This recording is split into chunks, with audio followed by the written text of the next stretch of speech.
Call the member for Mildura. Thank you, Acting Speaker. And it's my pleasure to rise after that contribution from the member for Caulfield to speak on the Building Legislation Amendment and Other Matters Bill 2024 and support the member for Brighton in his reasoned amendment. I was part of the bill briefing, and I do appreciate those bill briefings because I'd much prefer to talk things out rather than read all about it. However, it became very apparent during that bill briefing, and courtesy of largely for the member for Narrabeen, who pointed out the practical implications of particularly Clause 38, which is removing gas by stealth. And not only that, Acting Speaker, but it also inadvertently makes any upgrades to gas lines and gas appliances in homes that already have gas appliances. Upgrading those could inadvertently be a crime to do so, which in anyone that has an inkling of common sense, that makes absolutely no sense. But he pointed it out, and this is the other thing that I enjoyed hearing about from the member for Narrabeen, who is, like myself, a very practical, pragmatic person.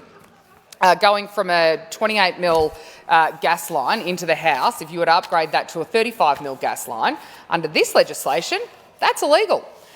And then the person liable is the owner of the home, but as well as the plumber and gas fitter doing those upgrades. Now, if you have an ageing home, and to be fair, it doesn't take long for appliances to become outdated or discontinued, and given some announcements that were made a few weeks ago, or a month ago or so now, if you are able to upgrade those gas appliances after breakdown, that particular model has been discontinued or you're unable to replace like for like. And you do need to go through those street upgrades from the connection, which, to be fair, Acting Speaker, up in the northwest of the state, we don't know much about those on-street connections because we don't have a gas pipeline. We have to use big tanks. But having said that, there is an incredible amount of gas cooktops, particularly given our Asian population, our Vietnamese population, and I enjoy their food, so I'd like to be able to keep cooking with my Vietnamese and Malaysian friends. But upgrading those gas appliances becomes not only very, very difficult, but illegal. Inadvertently, this is what we're talking about when we talk about the gas ban by stealth.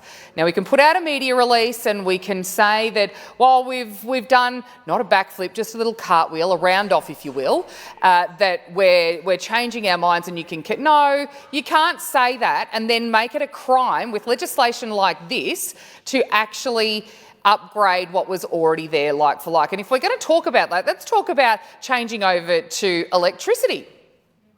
If you are going to upgrade the appliances in your home that run on gas right now, the practical implications of that means your electricity supply from the street may have to be upgraded as well. And that is also incredibly difficult, and under legislation that has not been properly consulted on through stakeholders and people that understand these sorts of things, the practical implications, and for those that are already under enormous pressure, our tradies that are far and few between, particularly in the regions now, our builders, our plumbers and gas fitters, good luck getting one of those in the next 3 years. It just won't happen. And you put any more pressure on these small businesses and or subcontractors, and they're just jumping off and they're going to big projects literally over the river. There's a mineral sands mine and wind farms in New South Wales that a lot of these tradies will just go, this is too hard. And I hear it day after day from not only tradies, but real estate agents. And we heard the member for Caulfield talk about the pressure this will put on renters. In a cost of living crisis, anything that is going to put pressure on renters, doesn't matter how small that rent increase is, when you are struggling to get ends to meet already, an extra $5 in rent hurts. It really hurts. And then when you have costs of everything else, the Melbourne market rental prices go up, fruit and vegetable goes up, That means people can't access fresh fruit and vegetable for proper nutrition. Diets fall, puts pressure on every health service, our primary health, our community health services and our emergency rooms, because community health goes down. This is going to cause all sorts of...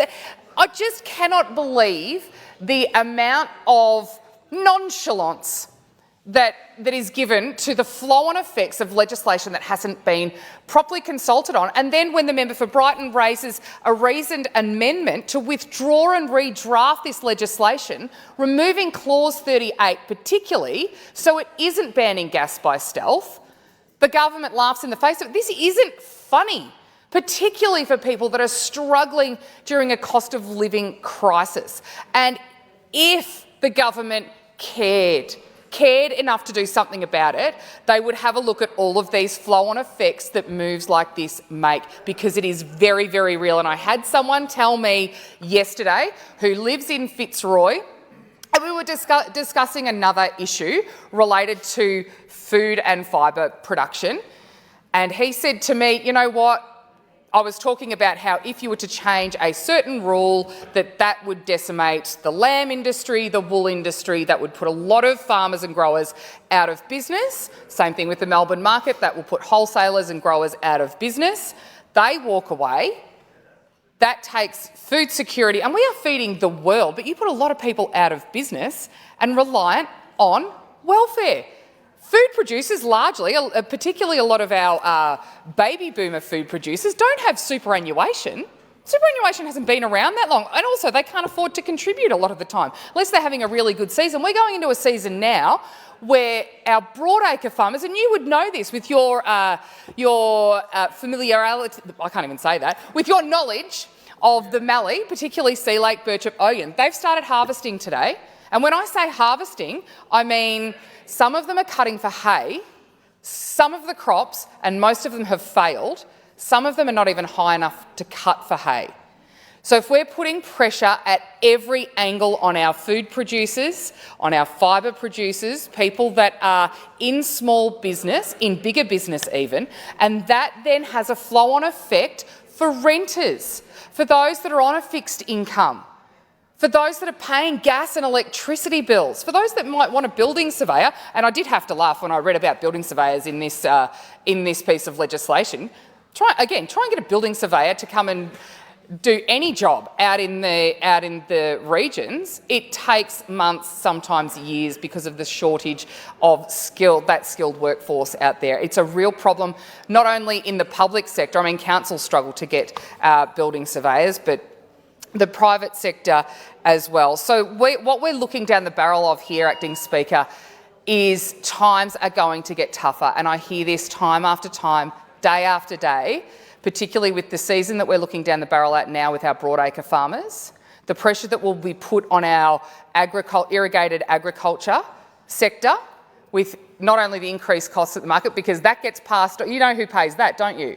The tenants, effectively, those that are supplying the fruit to those agents. The agents are not going to pay it themselves, don't be so silly. That will get passed on to the grower. That puts them under pressure. They are already under immense pressure with about $60,000 worth of audits. That's just administration. Every year to be able to go into these markets and export, $60,000 worth of audits that are largely all the same, just under a different brand. Those costs ultimately get passed on to the consumer at the end of the day, who, like my friend yesterday told me, who lives in the inner city, doesn't really care, it doesn't affect him. Guess what? Yes, it does. When you're having to pay $65 per kilo for potatoes, for lamb, for whatever it might be, and you can no longer go and afford to eat at the veggie bar or wherever it might be, and I love the veggie bar, that it affects everyone, and you can bury your head in the middle of Burke Street and pretend that it doesn't, but I assure you these things will affect everyone at the end of the day. So as far as the reasoned amendment submitted by the member for Brighton to withdraw and redraft this piece of legislation following extensive stakeholder consultation on the impact of the gas ban and going through other clauses that cause issues as well. This needs to be taken off the table and redrafted as a matter of urgency.